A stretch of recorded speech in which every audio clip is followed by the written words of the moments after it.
반갑습니다. 오늘 강의는 제10장 자력양성의 대지. 먼저 그 9장에서 사요를 강의하는 가운데 자력양성이 첫째 조항으로 나왔었죠. 그때는 주지, 사요 주지에 대해서 말씀하셨는데 주로 강령되는 의지, 오늘은 대지, 전체적인 주요한 뜻, 그런 뜻으로 자력양성만 딱 뽑아서 한 번 더 강조해 말씀하신 본문이 오늘 본문입니다.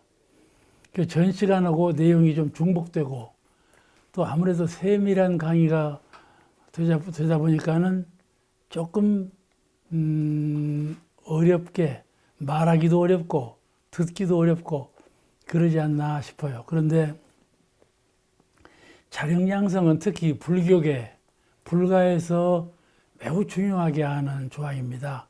자력, 자성불, 신불, 마음을 출발로 하는 종교가 원불교이고 불교이기 때문에 이 자력양성에 관한 여러 가지 해설이 이렇게 세밀하게 중복되더라도 이해를 돕기 위해서 또 한 번 하고 또 한 번 하고 하시는 말씀이에요.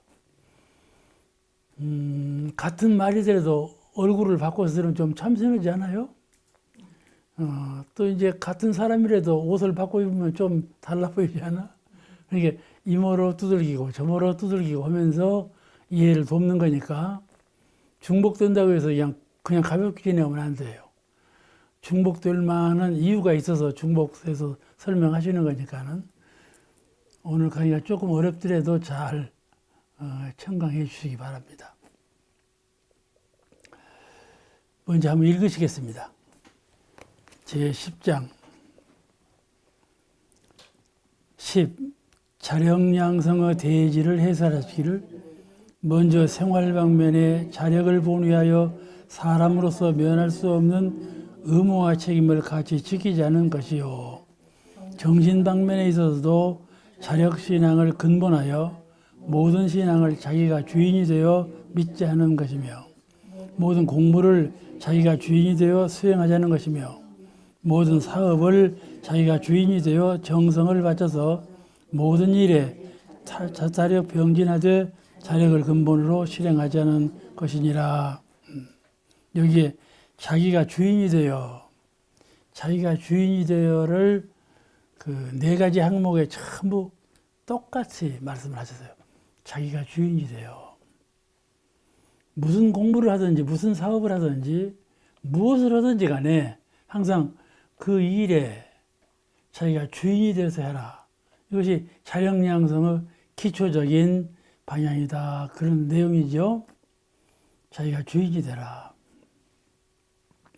본문에 이렇게 말씀하셨어요. 먼저 우리 생활면에서 각자의 책임과 의무를 스스로 지키자는 것이요. 우리가 어렸을 때부터 책임과 의무에 관한 말씀을 들었죠. 의무와 책임. 아주 소중한 것이죠.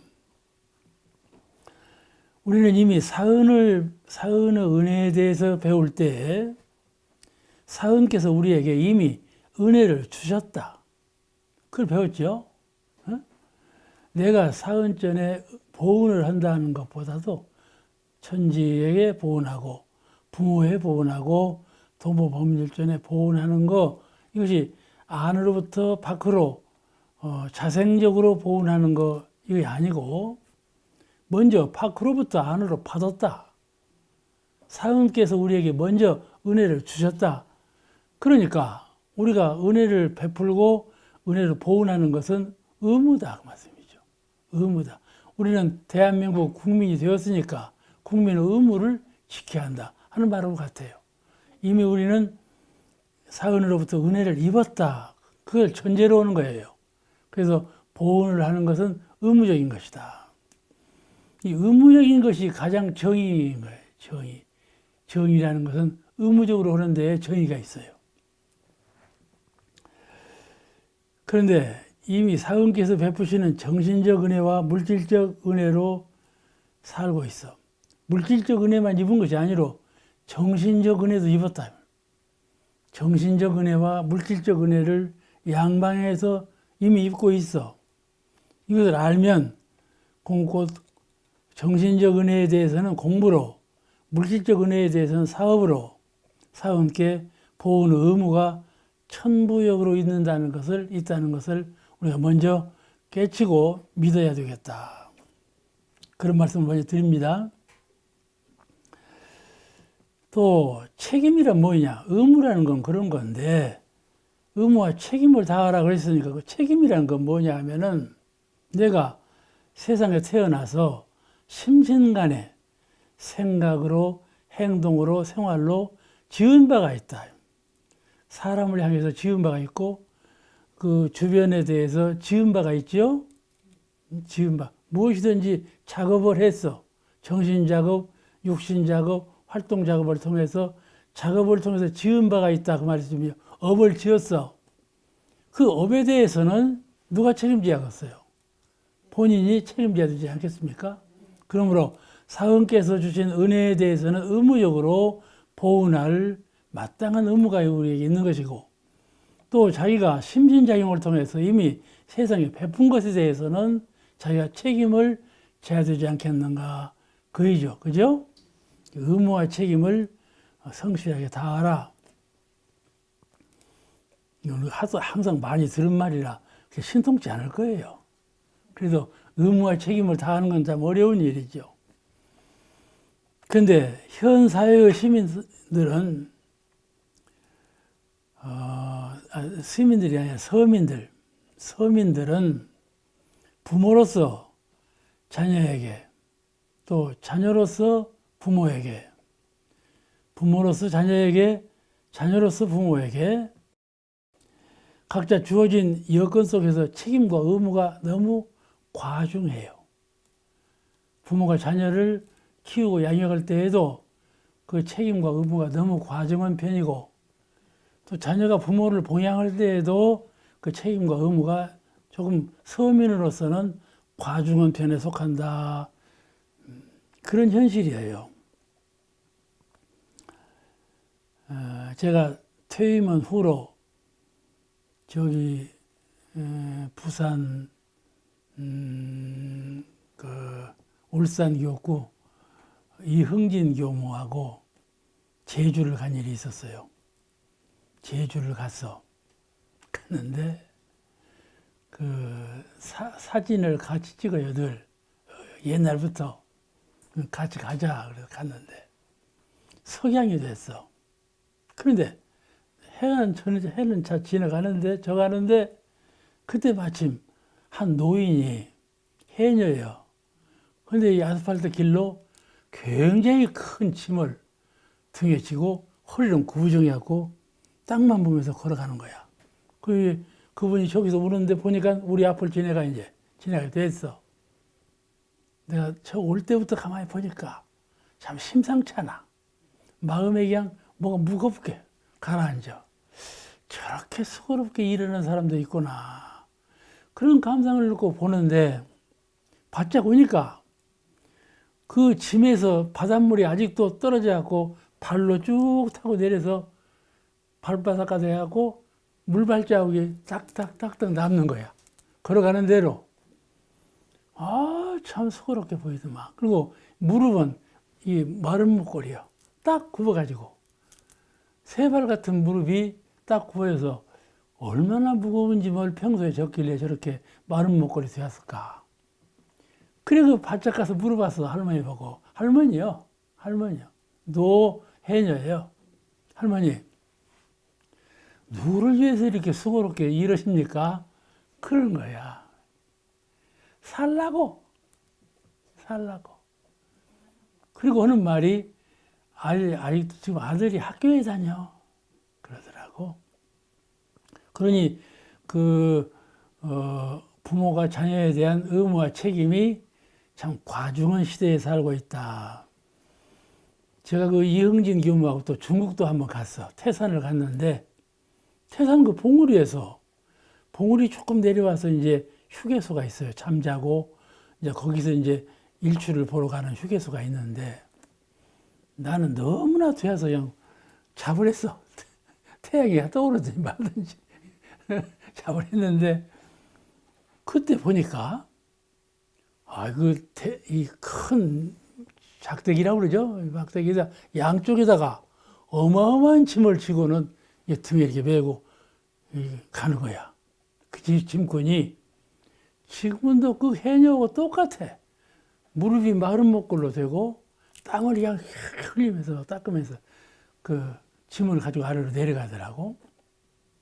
그걸 보고 중국이나 한국이나 참 서민들은 의무와 책임이 너무나 과중하다 그런 느낌을 받았는데 우리가 책임과 의무 이건 말버릇처럼 늘 하는 말이지만은 완실하게 자기의 책임, 자기 의무를 다하는 이런 성실한 자세가 아니면 행하지 못한다 이런 생각이 드는 겁니다.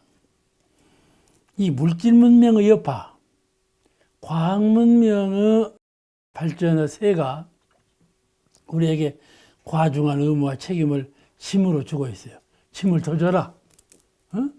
사회가 발전할수록 짐이 더 무겁네. 좀 일 없이 산다고 말은 그러지. 과학이 발전하면 사람이 할 일이 없다. 그래 사실은요. 할 일이 더 많고 짐이 더 무거워요. 이렇게 살고 있어요. 그런데 사람들이 그 의무와 책임에 대해서 수고로움을 느껴. 그래서 피하려고 해. 안 하려고 해. 자기의 책임을 다 지지 않고 자기 의무를 다 지키려고 꾀를 부린다 이 말이에요. 피하려고 해. 그러니까는 이 수고로움을 덜 하려고 마음을 쓰고 꾀를 내니까 그러니까 의무와 책임을 더 성실하게 하라 그 말씀 아니겠어요? 이것이 무엇이냐 하면은 자력으로 너가 사원께서 주신 은혜에 대해서 보답하는 길도 너가 세상에 대해서 심신자용으로 지은 바에 대한 책임도 모두 자력으로서 하는 길, 그 길밖에 없다. 남한테 미루어봤자 그건 다 자기에게 돌아오는 고로 돌아와. 업으로 돌아올지언정 자기가 해결하지 않으면 안 돼. 그런 상황에 우리가 있는 거예요. 그러니까 미루지 말고 달리 생각하지 말고 자력으로서 해결하는데 더 성실하게 노력을 기울여야 된다. 그런 말씀이시죠.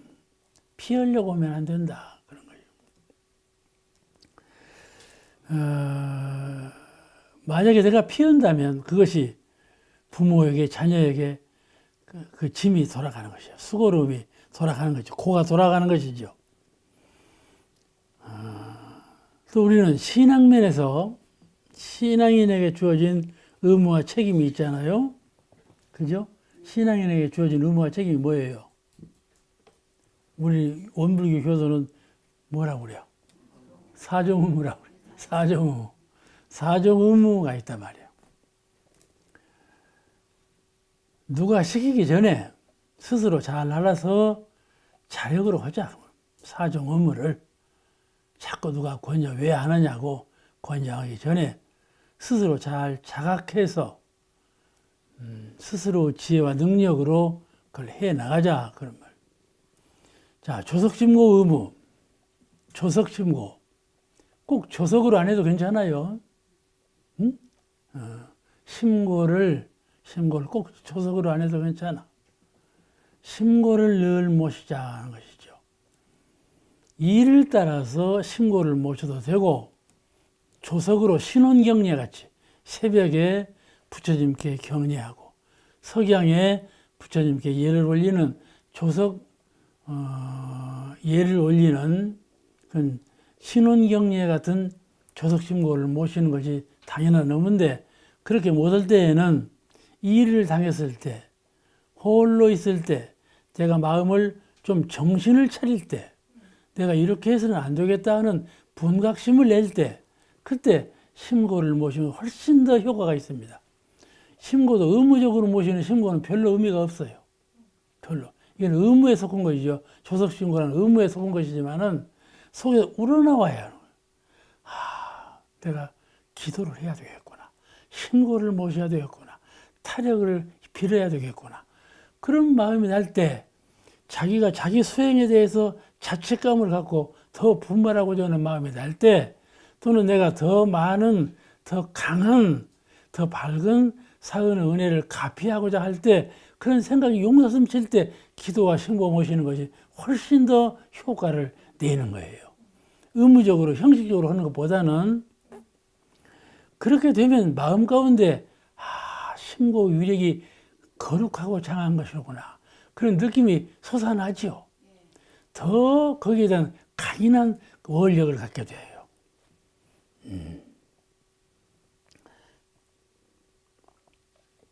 그런데 이 신고를 법신불 법계의 주인 되는 심경으로,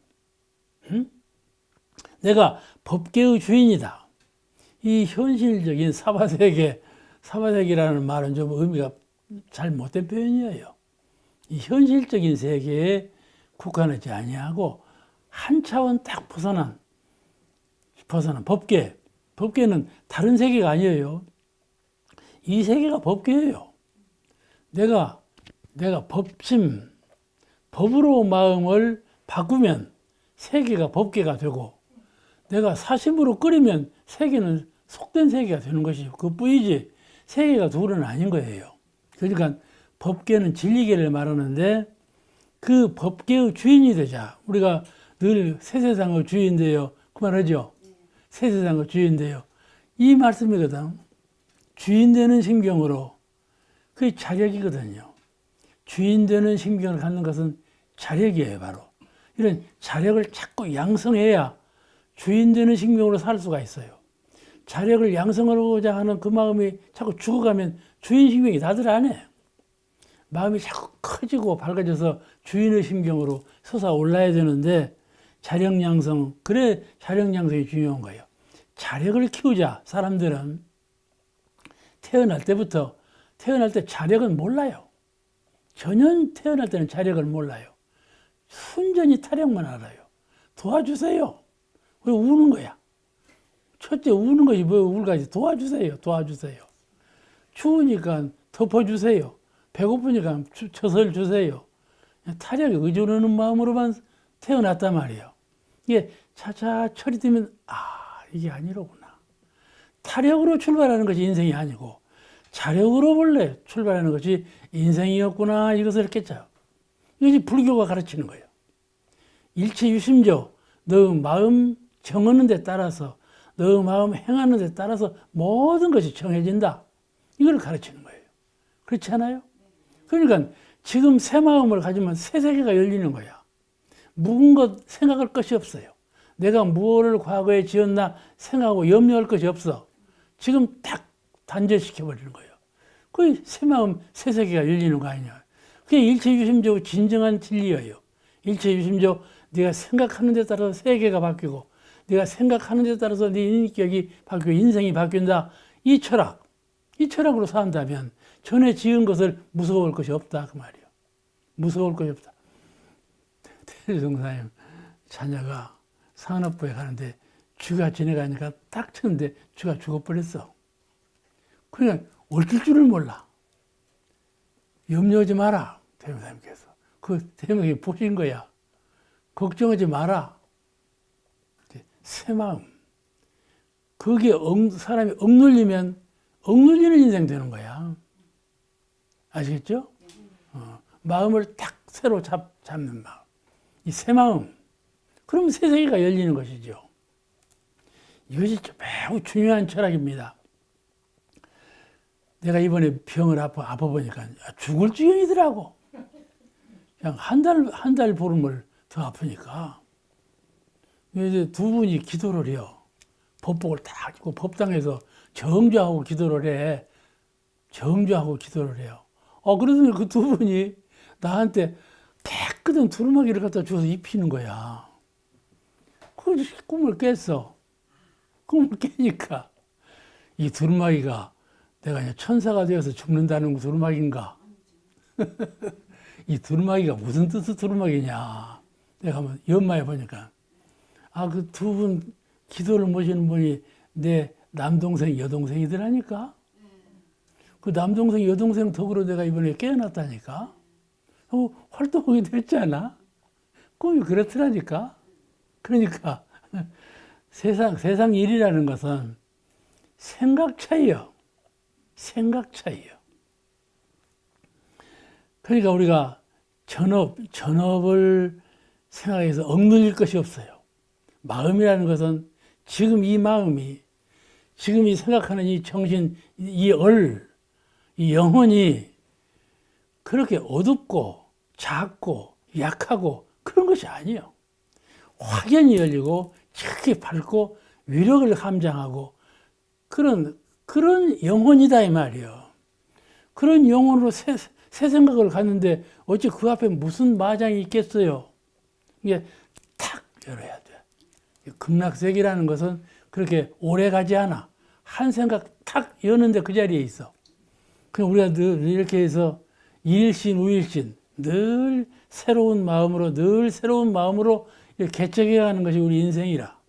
그게 불교가 가르치는 일체유심조 철학이에요. 유심조 마음 먹기에 달린 거예요. 마음 먹기에 달린 거예요. 그러니까 조석심고, 심고라는 것은 마음을 한번 회항하는 거예요. 마음을 한번 결의를 다지는 거예요. 자기를 다지는 거예요, 한번. 이렇게 해보자. 내가 이 길로 가기로 했으니 한 번 더 이렇게 해보자 하는 결의를 다지는 거거든. 그러면 그대로 되는 건 아니겠어요? 제일 중요한 것은 빌지 말고, 의지하지 말고, 자력을 개발을. 이것이 자력신앙이에요. 이게 자력 양성이란 말이죠. 자력 양성을 할 줄 알아야 진정한 불교인이에요. 조석심고도 자력 양성을 하는 뜻에서 조석심고를 모신다 그 말이에요. 참 의지하는 마음으로 하지 말고. 이 말이 무슨 말인 거니? 밖으로 사은께만 의지하지 말고 안으로 자성불, 내 마음 부처님을 일깨우는 거예요. 내 마음 부처님을 일깨우는 거예요. 내 마음 부처님이 자꾸 어두워져. 왜 어두워지는가? 이 육신에 가려워갖고, 육근에 가려고 자꾸 어두워지고, 육근에 가고 자꾸 흔들려. 육근에 가고 자꾸 작아지고. 그러니까 이 작아지고 흔들리고 어두운 마음을 심고를 통해서 탁 해탈해 버린단 말이에요. 그런 마음으로 심고를 모신다 이 말이에요. 자기의 서운을 다지고. 그 조석심고는 언제든지 심고를 모셔라 그 말이에요. 심고를 모시면 그만큼 자기가 성장하는 것이죠. 자력이 성장하는 거예요. 법회 출석 의무. 법회 출석도 무엇이나요? 다음 법회에 나오세요. 그래서만 나올 것이 아니라 법회 출석을 잘 개그를 잘 해야 되겠죠. 이것은 법회를 출석한다는 것은 교법을 배우고 교법을 실행하기 위해서 법회에 가는 거 아닙니까? 그죠? 대종사님은 법을 배우고 대종사님은 법을 실행에 옮기기 위해서 법회를 출석해 가는 거예요. 그러니까 주인 되어서 하자 그 말이에요. 법을 배우는 것도 주인심경으로 법을 배우고 법을 실행하는 것도 주인심경으로 법을 실행해서 모든 것이 나를 위해서 하는 것이지 남을 위해서 하는 것 아니라 말이에요. 근데 생각해. 교무님을 위해서 법회에 나가고 원불교 교단을 위해서 법회에 나가고 이런 생각을 갖는단 말이에요. 그렇지 않아? 아이고 나 가기 싫은데 교무님이 오라는 게 가네. 이렇게 소극적으로 오면 무슨 은혜를 입겠어요. 그러잖아요? 가끔 그럴 때가 있다니까. 왜 그럴 때가 있는가 하면 그게 자기 심경이에요. 자기가 몸이 좀 괴로워. 자기가 일이 좀 많아. 그 일을 해결을 못했어. 몸이 좀 괴로워. 어쩐지 누가 찾아와서 만나자고 해요. 그런 게서 끌리고 주체 실력이 없어. 자력이 쓰지 않았어. 법회 출석에 대한 철학이 없어. 그러니까 흔들리고 끌리는 것이죠. 이렇게 되면 법을 배우는 마음, 법을 실행하는 마음이 자꾸 약해지는 것이죠. 한 걸음 약해지면 두 걸음 약해지고 두 걸음 약해지면 세 걸음째 쓰러져요. 꼭 심리가 그런 거예요. 그러니까 자꾸 돋아서 해야 돼요. 보훈 헌공 의무. 지금 의무가 다 바뀌었죠. 옛날은 보험이 다 그렇게 했는데 보훈 헌공 의무로 바뀌었는데 이제 원불교 교단의 주인이 되자 그이지. 우리 교단의 주인이 되자. 광대무량은 낙원 세계를 구현시키기 위해서 우리 교단이 있는 건데, 개인적인 내 생각하는 원불교 교단, 공적인 공인으로서 생각하는 원불교 교단, 공인으로서 원불교 교단을 생각해서 자꾸 교단을 키워야 이런 세계가 되어지지 않겠어요? 우리 교단의 주인이 되자. 이것이 주인이 되어 자력으로 하는 것이죠. 모든 사정 의무를 자력으로 해 나가자. 훨씬 더 기쁘지요. 자력으로 해야 미치지 않는 장사죠. 기쁨이 있는 것이에요. 자력으로 할 때. 자력으로 할 때 기쁨이 있는 거예요. 사양해요. 남이 도와준다고 해서 사양해. 사양해. 남이 사양하는 것을 자꾸 도와줄 필요는 없어요. 그렇잖아요. 내가 가만히 보면요. 원로님들 누가 도와주는 분도 있어요. 근데 그럼 자꾸 사양하는 거야. 그 자꾸 도와주려고 하는 거야. 그럴 필요가 없는 거예요. 그렇잖아요. 사양하는데 뭐로 도와줘요? 도움을 요청할 때 도와줘야지. 그런 사람은요, 진정 도움을 요청할 때는 어디로 가버려요. 그러잖아요? 입교 여는 의무. 이건 참 어렵더만. 입교 여는 의무가 이건 참 어려워. 아무리 권장을 해도 그거 안 해버리면 그만이에요. 안 해버리면 그만이에요. 근데 이 의무니까 그런 정신을 가지고 있어야 되겠죠. 그런데 우리가 꼭 법회만 나오라고 하는 건 그래 좋은 교학 아니에요. 그렇지 않아요. 법회에 나오라고 않는다. 여기 있으면서라도 이런 정신으로 살았으면 쓰겠다. 이것이요. 기독교가 이걸 잘하더라고. 원불교보다 훨씬 낫은 점도 있어요. 기독교가. 우리는 법이 세계적인 종교 가운데 자연을 으뜸되는 종교라고 하지만은 법을 홍보하는 면에서 훨씬 뒤져 있어요. 발전하지 못했어요. 이 발전하지 못한 법을 참 연구를 많이 해서 연구한 대로 실력대로 이소성대로 개척해 나가야지 옛날 하는 대로 그대로 답습해 나가면 이게 안 되는 얘기예요.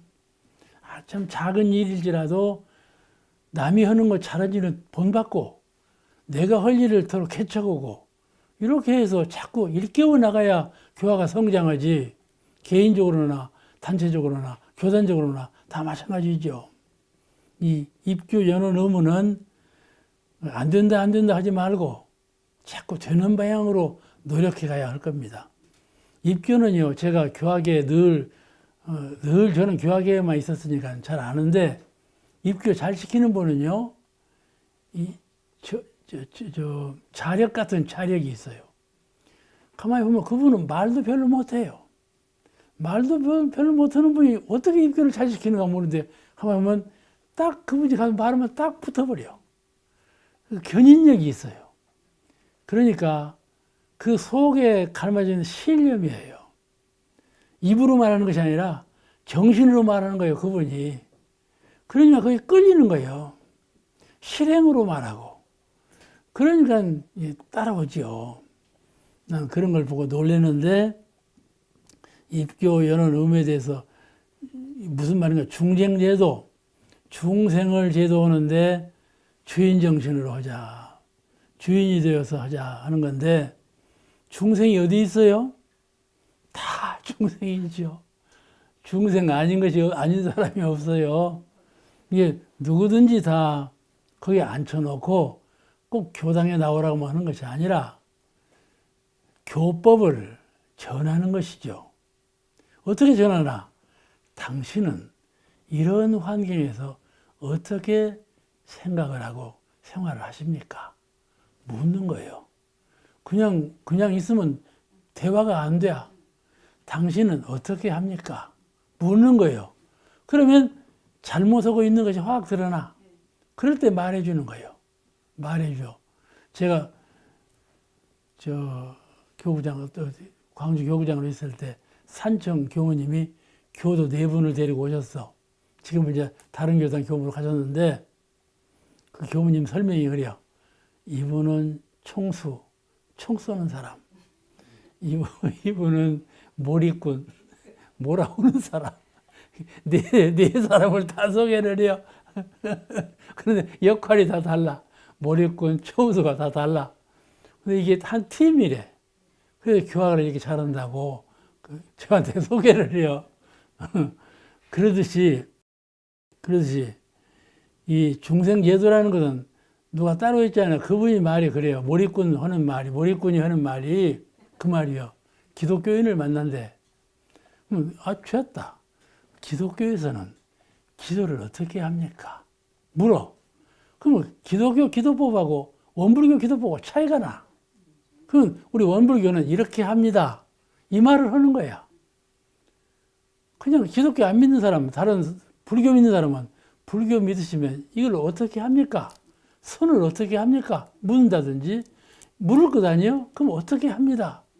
대답할 때 원불교에서 하는 것하고 차등이 나면 설명해 주는 거예요.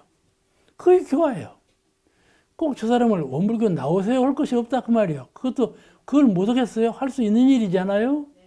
나오라고 하는 것은 조금 의무감이 있어서 어려워요. 근데 그것도 정성스럽게 하면 나와져요. 나와지는데 우리가 그 정성이 다 못 미치죠. 그 사람 또 그 사람 사정이 있더만 이것이요. 법회에 나오는 것을 무슨 체면으로 알아요. 사람들이.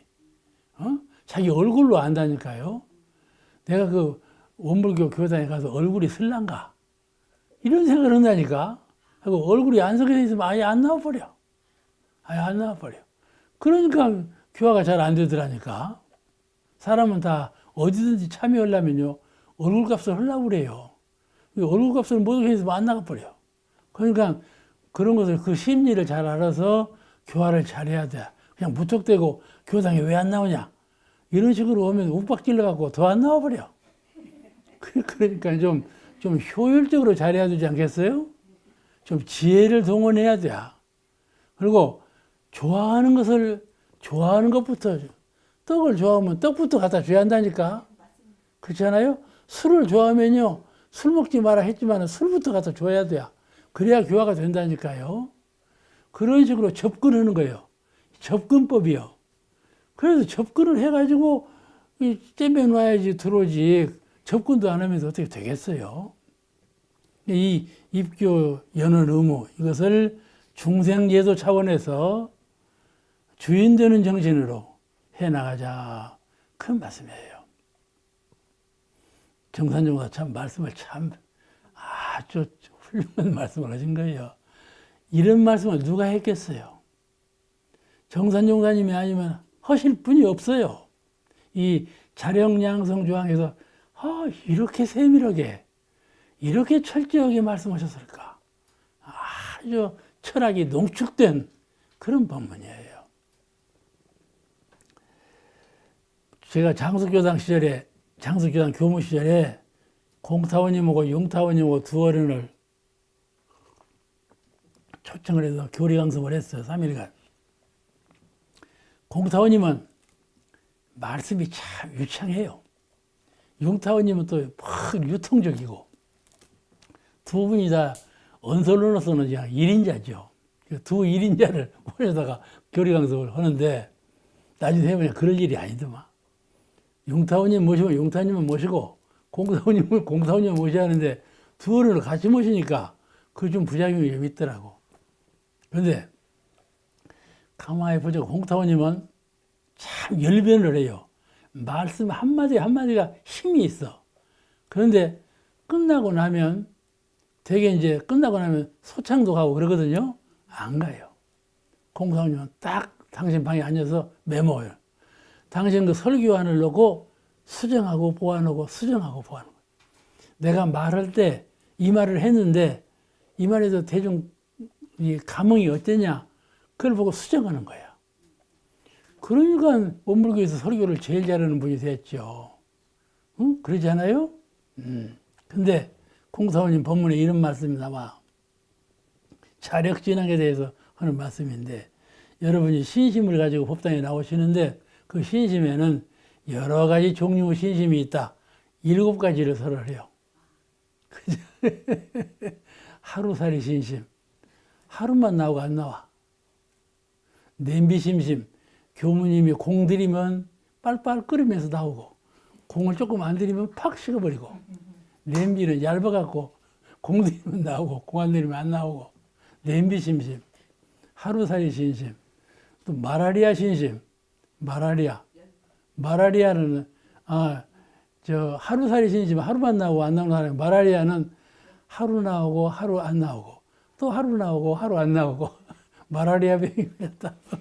그런 심심을 얘기를 해요.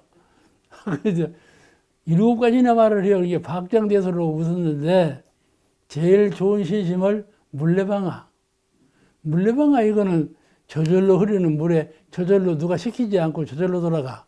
그런 자력신앙, 그런 심심을 말해서 오늘 이 자력에 대한 말씀이 나오기를 그냥 기억이 나서 그런 말씀인데, 그렇게 자력으로 해야 자기도 이롭고, 자력으로 해야 실행이 옮겨지고, 자력으로 해야 보람이 있잖아요. 느낌이 있어요. 자기가 진급되는 느낌, 자기가 진급이 되고 있는 느낌, 이게 있죠. 본인은, 쟤는 하루에 2시간 30분 동안 요새 지금 초음부 부근에 있는 배산에 가요. 어쩐지 말이 잘 안 나오고 발에 힘이 없는 거야. 회복기가 너무 오래가. 큰일 났다.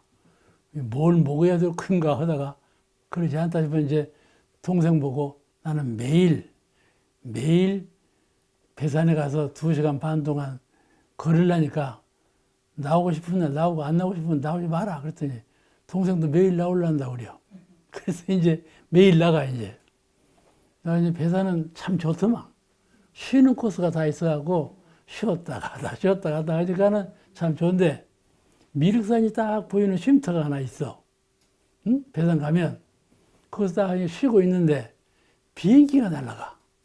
비행기가. 근데 나도 몰랐는데 동생이 보라고 그래. 비행기 보라고. 보니까 비행기요. 큰 비행기요. 그러더니 8명씩 떨어뜨려, 사람을. 그러면 공수부대야. 공수부대가 비행기를 내면서 8명을 뚝뚝뚝 떨어뜨리면서 가는 거야. 그거 또 돌아가갖고 돌고. 그렇게 하더라고, 미륵산에서. 그 공수부대는 말이죠. 처음에 비행기에서 떨어뜨릴 때 그 상사가 밀어뜨린다는 거야. 밀어뜨려. 그래야 내려가. 겁나서 못 내려가. 그 나중에는요, 밀어뜨리기가 뭐예요? 즐거워갖고 그냥 하고 싶어요. 다이빙 하는 것처럼 하고 싶어 해. 그렇게 바뀌는 거예요, 자력이라는 것은. 처음에는 남이 시켜도 그냥 몸부림치면서 해. 몸부림치면서 하는데 자꾸 자력을 키우면 하고 싶어. 보람을 느끼고, 이 일밖에 내가 다른 일이 없구나. 제가요, 지금 82살이라고 늘 그랬죠. 다 잊어버렸을 거야. 잊어버렸어. 그런데 말이죠. 최종적으로 남는 건 자력 하나밖에 없어. 자성부로 지혜광명. 그렇잖아요? 심등. 심월이라고 그러죠. 마음딸. 그걸로 귀결 되거든요. 그와 같이 자력 양성이 가장 중요한 거다. 그거를 우리가 의미 깊게 오늘 공부하셔야 되겠습니다. 또 이 본문에 이렇게 말씀했어요. 우리의 정신 방면에 있어서도 자력 신앙을 근본하여 모든 신앙을 자기가 주인이 되어 믿자는 것이며, 이번에는 이제 아까는 생활 방면이고 이번에는 정신 방면.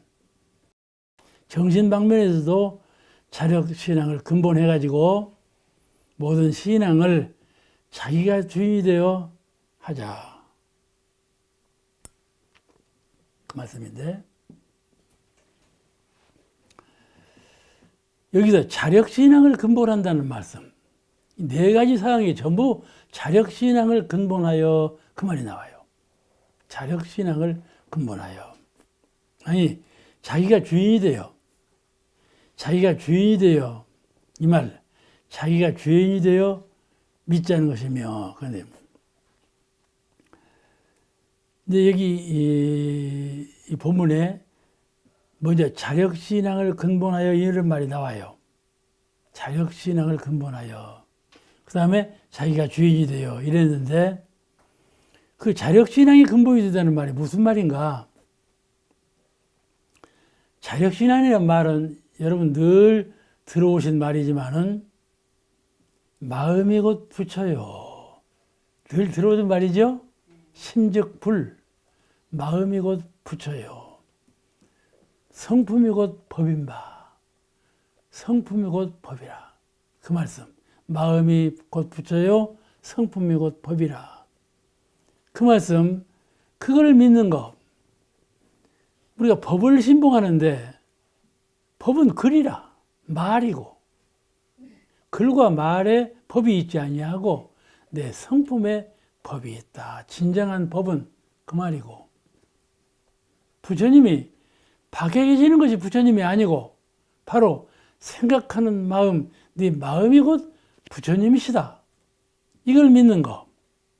이게 마음이 곧 부처요, 성품이 곧 법이니라. 이게 심즉 불, 성즉 법. 이 법을 믿는 거, 이것을 자력신앙이라 그래요. 자력신앙이라. 그 믿음이 곧 자력신앙을 근본한다는 말이에요. 그러니까 자기 마음은 본래 지극히 자유하며, 외우세요. 내가 늘 한 말이니까. 마음은 곧 지극히 자유하며 지극히 광명하며 지극한 원력을 갖추고 있음을 그걸 믿는 것이죠. 지극히 자유하고 걸림이 없어. 속박이 없고 탁 열려서 전 우주가 전 진리가 내 신불이론상과 둘이 아니다 말씀이죠. 자유예요. 장애가 없고 속박이 없어. 우리는 세상에 태어나서 먹고 입고 생각하고 죽고 낳고 다 부자유스럽잖아. 자유로운 것이 하나도 없어. 전부 속박이죠. 그런데 심령은 착해 자유하여 아무런 속박이 없는 거다 그 말. 그 자유한 것이요. 그러니까 우리가 그 마음을 믿어. 우리는 늘 이 육근에 매여 있고 환경에 매여 있고 생로병사에 매여 있고 속박과 얽매임에 있는데 내 신불이론상 마음은 본래 얽매인 것이 아니다. 그 자리를 믿는 거예요. 내 마음 부처님은 특히 자유하시다. 그래야 해탈이 되죠. 해탈이 되죠. 상대성으로 이것이지, 이거 반대, 이것도 아니야. 이러니까 해탈이 되는 것이죠. 생각을 속박에 두었다가 해탈로 바꾸다. 생각을 해탈로 바꾸면 해탈이 되어버리는 거야. 응? 아시겠죠? 해탈이 되어버리는 거야. 생각을 해탈로 바꾸면 해탈이 되어버리는 거야. 이거는 가령 우리가 번뇌가 많아. 새벽에 부는 바람 밤까지 분다는 식으로 한번 번뇌가 일어나면 한정없이 번뇌가 일어나. 탁 멈추고 멈추려고 해도 안 멈춰져. 그때 어떻게 해요? 천지영기하심정 만사여야심동 천지야 통일자하여 천지동심정 법신청정 본무에 아득회강역부여 태화원기성일단 사마학주자소며. 이 주문을 외우지 않아? 그러면 청정일념으로 탁 바꿔져 버려. 한 생각을 바꾸니까 바꾼 대로 바꿔져 버리는 거예요. 그죠? 일체유심조예요. 바꾸지 못할 이유가 없는데 얽매이면 안 바꿔지는 것이고 해탈하면 바꿔지는 거예요. 그러니까 연물을 하고 선을 닦는 거, 경기가 있을 때는 연물로 대체하고 경기가 없을 때는 선으로 닦아서 청정일념을 자꾸 쌓아가는 거예요. 그렇게 공부를 가르치는 거거든요. 그러니까 우리 마음은 본래 지극히 자유하며 지극히 광명하며 빛이요. 빛이요. 우리 마음은 본래 빛이요. 밝은 빛이란 말씀이죠. 어둠과 빛의 상대적인 빛이 아니고 빛밖에 없는, 광명밖에 없는 빛이요. 그렇게 광명하다 말이에요. 가가 없는 빛이요. 심월이라. 가령 허공에 달이 떴어. 달이 뜨면 그 달빛이 가가 있습니까? 가가 없어요. 그런 빛이요. 그러니까 그냥 태양처럼 그냥 강렬한 그런 빛을 행하지 말고 아주 고요하고 은은하고 환한 그런 광명, 서늘하고. 그래서 우리가 성품을 가르칠 때 태양을 안 가르쳐. 달을 가르치지. 태양은 뜨겁지 않아. 근데 성품의 광명은 차요. 차. 그러니까 심을 늘 마음달을 말하는 거예요. 달은 차고, 달은요, 형형해요. 이 밤중에 달빛이 확 비치면 그런 빛은 형용할 수가 없어. 무엇이라도 표현을 못 하겠더라고. 그 달로 비춰오는 빛을 가만히 명상해 보면 뭐라고 표현할 수가 없더라고. 그건 아주 형형한 빛을 갖고 있거든. 그래서 우리가 월광이라고 그래요. 심월이라고 그러고. 이런 지극히 광명하며 어둡지 않아. 무명이 없어. 또 위력을 갖추고 있고. 위력을 마음 내는 대로 된단 말이야. 오늘 세상 일이 어디 그리 되나요? 마음은 마음대로, 세상은 세상대로 그러잖아요? 근데 그러지 않아요. 마음이 형통하고 보면 마음 내는 대로 돼요. 세상 일은. 마음 내는 대로 돼요. 그것이 마음의 위력이에요. 마음의 위력이요. 우리가 공부가 좀 잘 된 것 같죠? 나도 원불교 다니면서 공부가 좀 무성이 되었다. 그런 마음이 날 때가 있다니까요. 그런데 어림도 없어요. 그건 아주 약한 마음이에요. 아직 멀었어요. 그러니까 아주 그 연륜과 성을 다하지 않으면 못 미쳐가요. 이 시간이요, 너무 무상하게 흘러가 버리는 거예요. 이 시간이 무상하게 흘러가는 사람은요, 공부가 아주 잘 안 되는 사람이에요. 늘, 아이고, 이러면 어쩔까? 이런 걱정 속에 살면 공부가 안 되는 거예요. 이 시간은 무상을 잘 깨달아야 돼요. 너무나 무상하게 시간이 흘러가 버려요. 알겠죠? 그러니까 그야말로 종업사님께서 정신 차리라고 하지. 그 책 이름을 정신 차리라고 했던가. 뭐라고 했던 그 책 하나 나왔지, 이번에.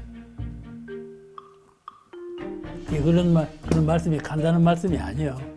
그냥 세상 사람들이 하는 말씀대로 정신 차리라 그 말이 아니에요. 오늘 여기서 마치겠습니다.